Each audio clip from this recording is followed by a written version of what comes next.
guys? Do Love 9 here. Happy New Year. Um, Trying to start something new, fresh for you guys, for the channel. Um, you know, there's a lot of new things I want to tap into going into the new year, or, well, I guess this year. So, something that I've never done before is a movie review. And I want to do the first video of 2023 on a movie I just seen. It was called I Want to Dance with Somebody, the Whitney Houston biopic. So I saw this movie on Friday, the 30th, and there's a lot of things I couldn't wait to see, a lot of things I wanted to see, but my overall review is happening right now. So, I don't have a lot written down, but I do have some pointers since it's fresh in my mind.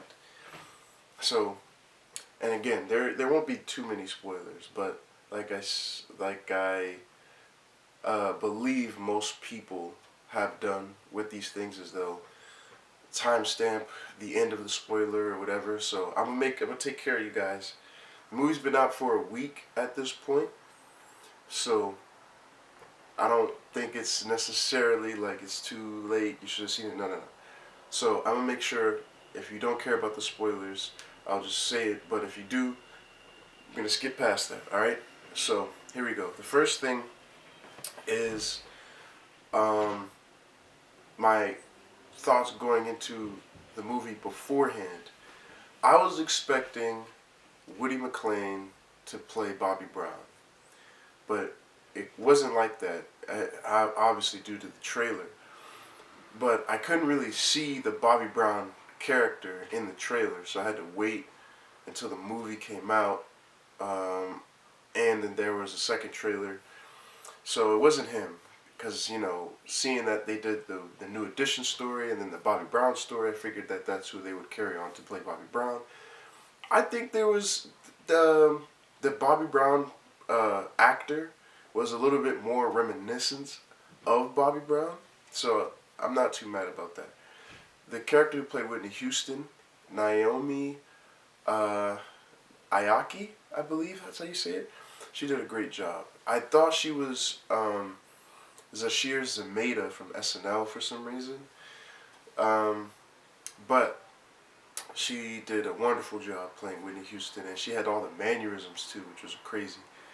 So, with that being said, then you had Stan Tucci, who played Clive Davis. It's an excellent pick. And then there were some other people in there. So yeah. Now, so I go into the movie, and it starts off from her doing I believe it was the 3-song melody at the 1994 AMAs. And obviously we've seen this before in a lot of biopics where they start off at a high point or a peak moment, and then they do this, like,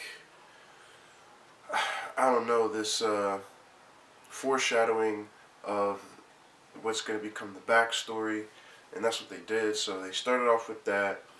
Then they went back to 1983 in New Jersey, where she grew up, singing in the choir and stuff like that, as it's supposed to start off.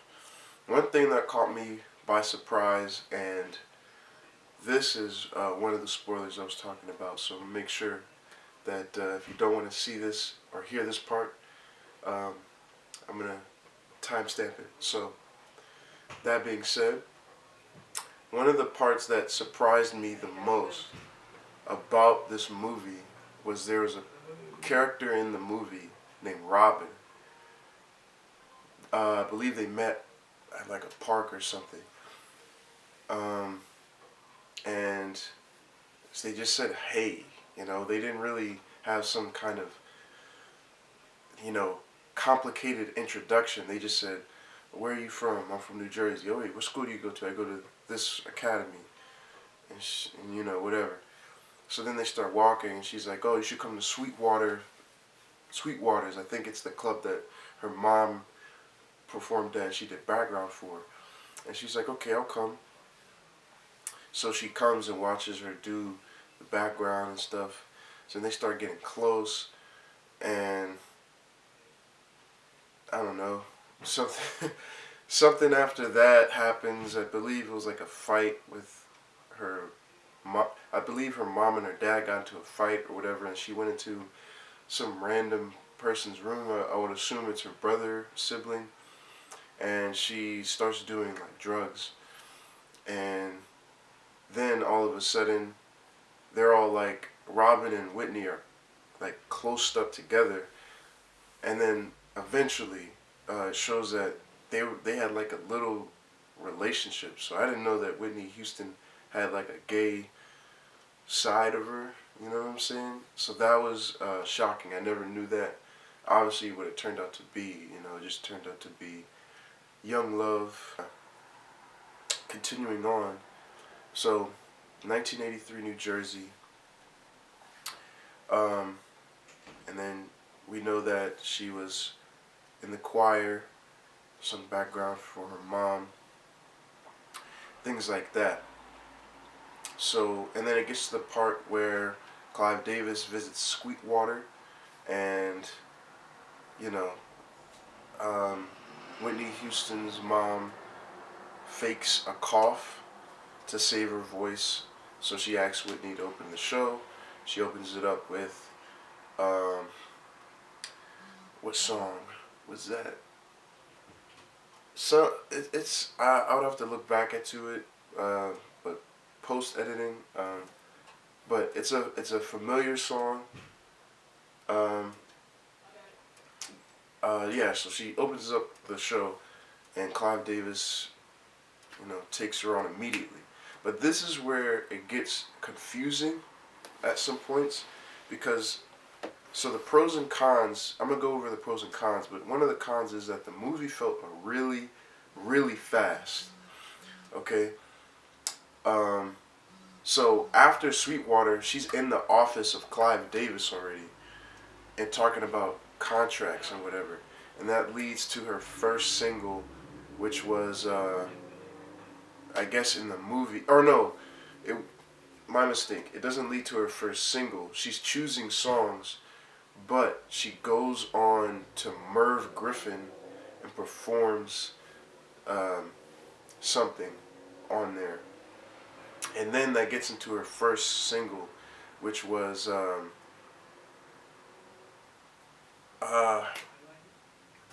I forget.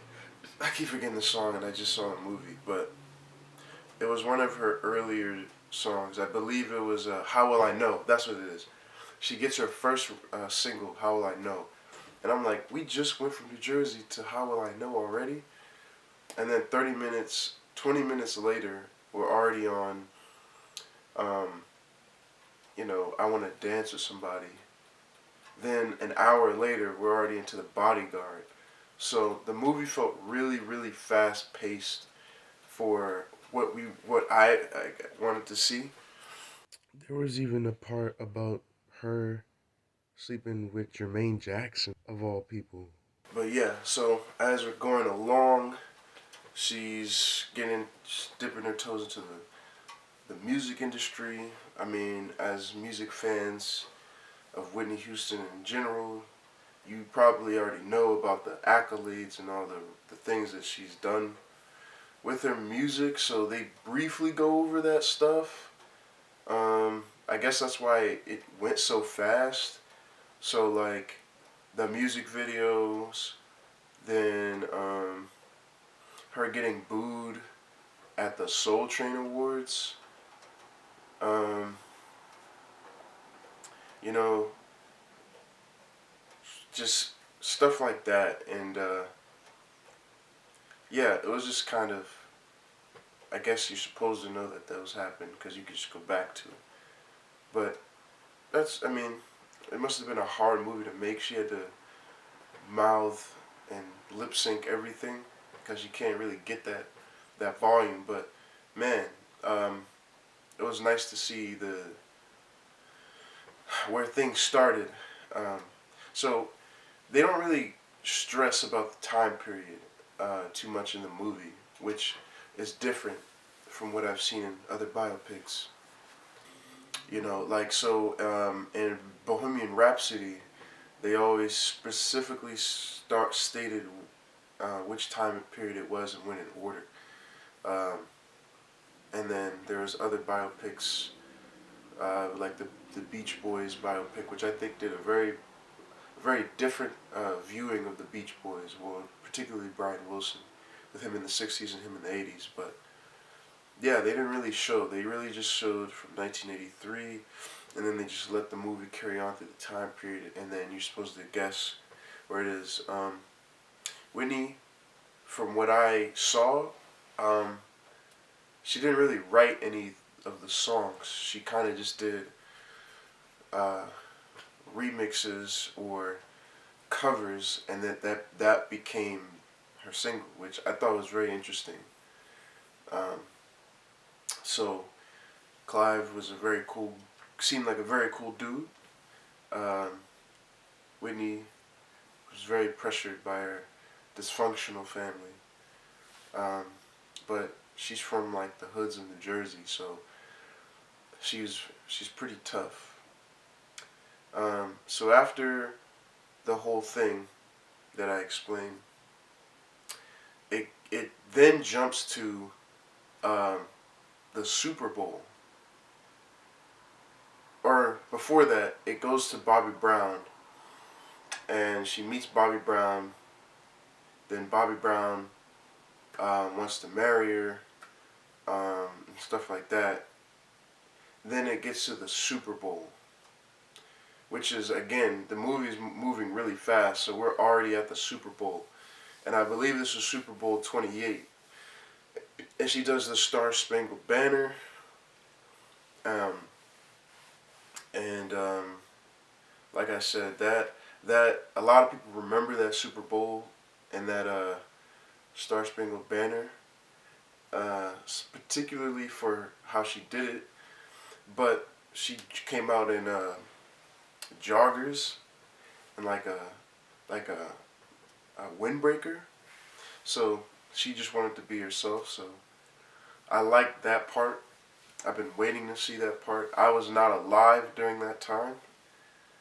So I just wanted to see how they were going to recreate that. I'm sure a lot of people who were around at that time, didn't even really care about the Bills versus the Giants. I believe that was it. But if I'm remembering correctly, I don't know what year that is. It must have been like 1992. But I'm sure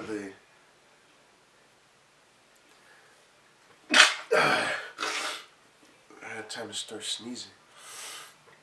Oh, okay. So, it must have been 1992.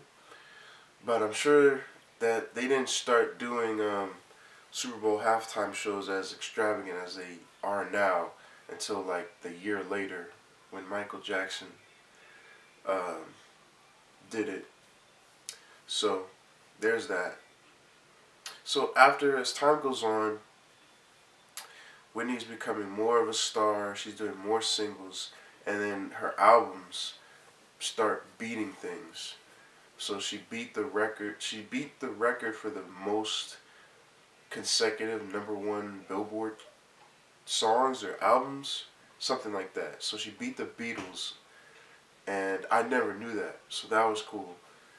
And then now the overall the drama starts to unfold as we the stuff behind the scenes and stuff like that. So that was cool to see more of that. Again, not gonna spoil much. So soon enough, she starts to repackage her image, and in the trailer, she was doing the radio show. Um, and a little tidbit you get in the movie when she's like before the interview starts, you get to see like the little albums of vinyl in the radio station, and I got to see Teddy Pendergrass. So hopefully that's not the only time we get to see Teddy Pendergrass in a movie. But yeah, so she does the radio interview and stuff like that. She's dressing up more edgier, trying to leave behind the princess gimmick and things like that. Clive is still playing music to her and stuff like that. So yeah, then she does the bodyguard, and then she looks at the script. She has a miscarriage. Then she goes from song to song to song, and now and now we're at the wedding, and it's like this. So yeah, then they have another child. Family is getting mixed up with the money. The movie goes over a lot of things, and it's pretty good. It's pretty emotional, just from the song aspect, and they pretty much highlight every struggle that she had to go through within the press and within her family, and then by the end, she ends up becoming self-conscious about her ability to perform again because she had to go to rehab in 2009. So when she got out, she divorced Bobby Brown, she went on Oprah, and then she was going to do this thing for Clive Davis. Then she goes to the bar or something like that and signs an autograph,